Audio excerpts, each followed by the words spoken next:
brass sculpture of the Lady of Pain from the Planescape Dungeons & Dragons campaign setting.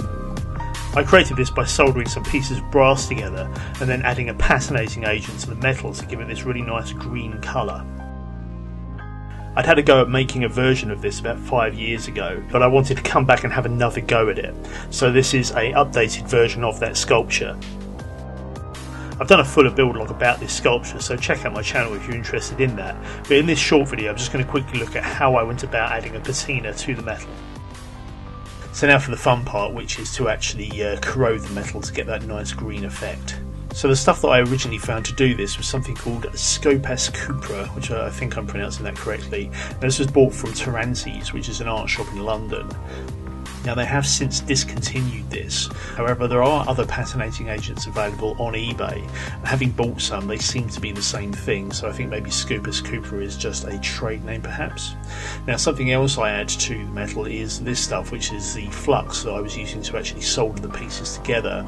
The reason I'm adding this is some time ago I noticed that some of the soldered joints I was making were going green, so there's obviously something in the flux which is causing the metal to corrode. So in order to get a variation in colour, what I do is to add a layer of flux onto there, just sort of adding it on randomly, and on top of that I add the patinating agent.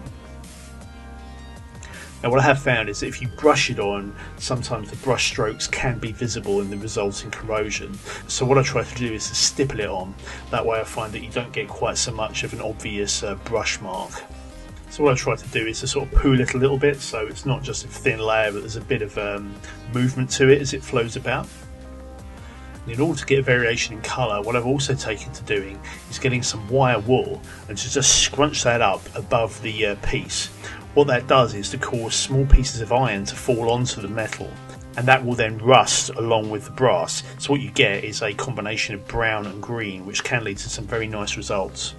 Now the wire wool does start corroding very, very quickly, so in the time it's taken for me to just change the camera angle, you can see that the wire wool has already started going sort of reddy orange. So here's a time lapse over a couple of hours of the metal corroding.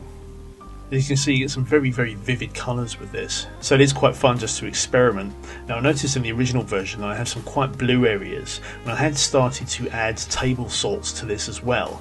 I'm not entirely sure if the table salt does anything chemically. Nevertheless, I think it's worth experimenting with different compounds and different chemicals to see the sort of effects you can get. As you can see here, there's a really wide variety of effects, so it really is worth having a play.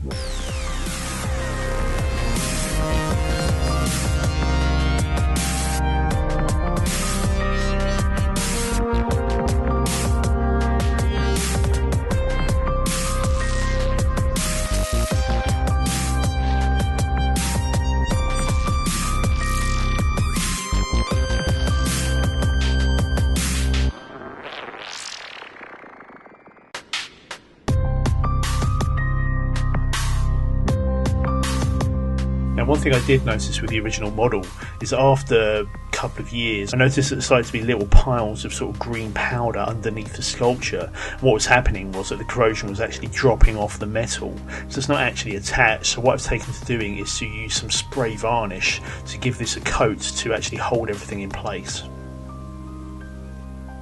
So here's the corroded metal, and as you can see I might have gone a little bit too heavy with the wire wool. Maybe should have put a bit less of that on, so some very large areas of brown, but I don't think that looks too bad. Particularly once I get the face painted up, there should be more green in the sculpture than brown, so I think that should help balance everything out. So there we go, just a quick look at how I went about adding a patina to the metal here. I'm sure there are plenty of other methods on how to do this, but this is the method I used. So I hope that was useful, and as I mentioned, there is a full build log of this model on my channel, so if you're interested in the model more generally, check that out. But thanks very much for watching, and I'll see you next time.